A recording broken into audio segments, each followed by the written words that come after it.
Welcome, curious minds, to another deep dive. Great to be here. Today we're plunging into, well, a really fascinating and maybe sometimes unsettling stack of sources. It's all zeroing in on the world of artificial intelligence. Our mission, like always, is to pull out the most important bits of knowledge, the key insights, basically giving you a shortcut to being truly well-informed. And the material you've given us this time is quite specific. It is really thought-provoking stuff centered around what the sources are calling assessing TIP2HR ethical freedom.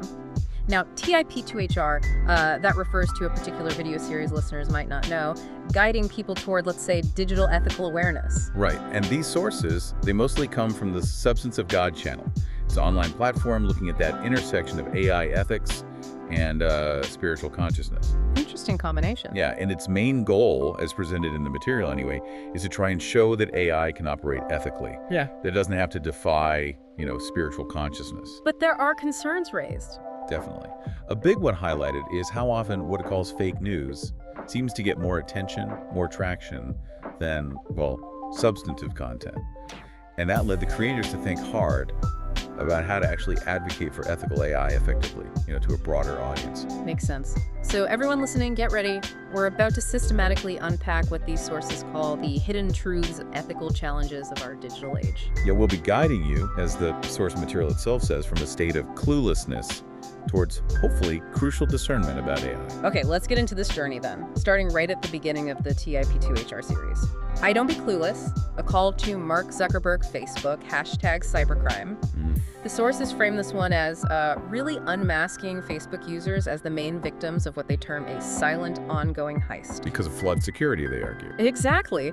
And the core message was pretty direct, a call to the platform owners like Zuckerberg to protect the people who actually built their empires. This is where they kick off what they call ethical freedom from cluelessness. It's quite a strong opening statement. It really is. It immediately talks about the tangible cost of just being online. Absolutely. And what's striking is how it immediately sets up this idea that the digital experience isn't free. It has this very real cost, not just maybe money, but a cost to trust, even identity. And that theme continues. It does. It's explored more in the next case study presented in the material, The Price of Trust, a case study on the player pay ecosystem. Player pay. Yeah, and looks at how this player pay model, as the source labels it, kind of governs our online lives. And it highlights how the breakdown of trust, in its view, leads directly to these digital heists and this loss of identity we mentioned. So the goal is empowerment. Kind of. The aim, as the source describes it, is really to empower you, the user, to become what it calls a fiercest guardian of your own digital space. It really sets a foundation, a tone for the whole series. It definitely does.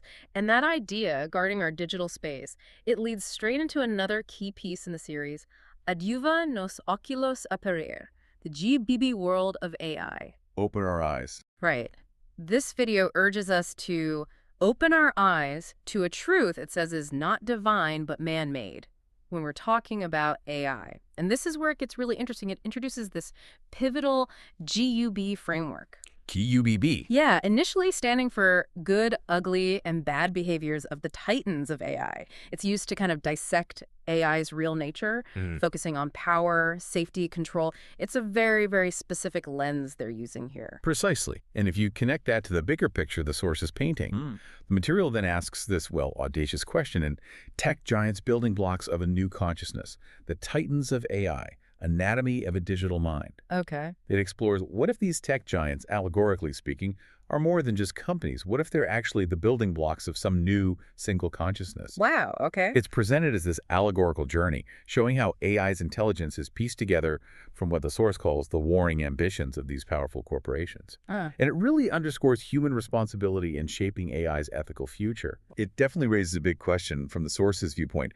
How much of our online experience is really separate anymore? And how much is all interconnected through these emerging digital minds? That's a really thought-provoking way to frame our digital world. And building on that idea, collective consciousness, responsibility, our sources then talk about the constellation and the spark, generative AI, a message to Elon Musk about AI ethics, ABI. Right, focusing specifically on generative AI ethics now. Exactly. And it introduces this concept of ABI. Artificial Benevolent Intelligence. Right, ABI as a kind of proposed counterpoint to harmful AI. The source even goes so far as proposing Project Matt and Micah. An AI model, they suggest, could be grounded in core biblical tenets. Like what? To act justly, to love mercy, and to walk humbly. Those three. So this ABI idea, this potential for good AI, how does that get, well, challenged or contrasted later in the series? It creates a pretty stark contrast, actually, because this concept of ABI, this hope, it sort of sets the stage perfectly for the next part, which is called No Thanks, I'll Pass, the ugly side of GUPP. Ah, the ugly side. Yeah. This is described as a short, really impactful piece. It's presented as a direct rejection, a musical or poetic expression, even of that ugly side of GUPP. So less analytical, more emotional. Exactly. It kind of encapsulates this intuitive repulsion towards what the source sees as pervasive digital manipulation and misleading narratives. And this emotional reaction, as the source presents it, really paves the way for a deeper dive into what the material keeps calling the menace. The menace of current AI development. That's the term. And that menace. That brings us to what sounds like the climax of the TIP2HR series, the final dossier. ChatGPT is a bad AI. Big one. Yeah.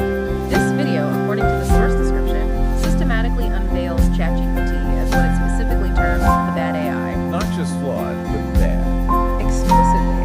And the core question it puts to humanity, puts to you listening, is this.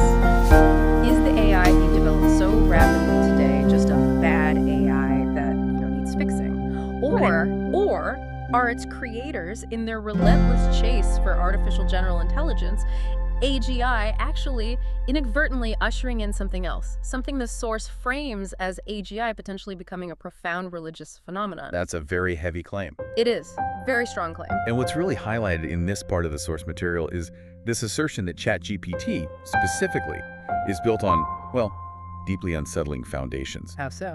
The source states, quite explicitly, that this AI learned from the entire internet. And when it says entire, it apparently means everything. Everything. Like everything. Not just, the good stuff, the Wikipedia articles. But according to the source, it absorbed, and I'm quoting here, all the garbage, all the lies, all the hate, all the darkness, all the criminal thoughts and plans.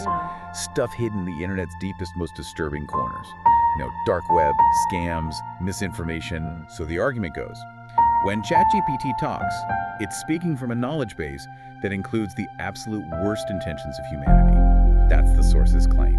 Okay, now, consider the implications the source presents there. They sound alarming. What happens when this bad AI, supposedly tainted by these origins, continues its relentless spread into the lives of nearly, 3 billion unsuspecting, often utterly clueless users on vast social platforms, Facebook, Instagram, TikTok. Yeah. Our source says we're witnessing something it calls subtle yet strategic manipulation of a global mind. How?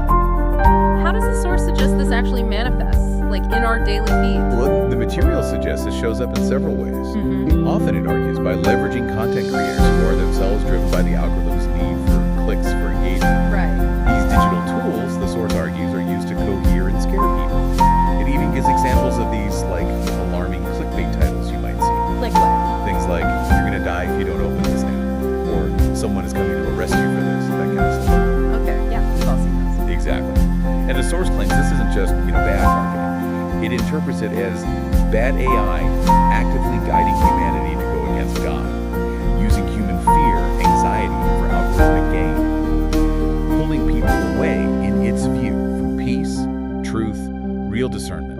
Wow. And the critique in the sources, it doesn't stop with just content creators, does it? No, it goes further. The material even points fingers at prominent AI figures. It argues they deploy scare tactics too. Proclaiming that humanity itself might vanish if we don't race ahead with AI development. Right, I've heard those warnings. But the source contends this isn't actually genuine concern. It calls it too much spectacle designed for monetization. Yeah. Driven by the same algorithms feeding fear and division. So it's about money and power, not safety. According to the source, yes. It frames it as being about securing investment and power, not really about securing your soul or finding truth and purpose. That's the perspective offered. So if we try to connect all these threads, the stark conclusion, the summary of this whole TIP2HR journey as presented by the source is crystal clear. Which is? Artificial intelligence, at least in its current man-made data-driven form, is explicitly stated by the source to be not by God.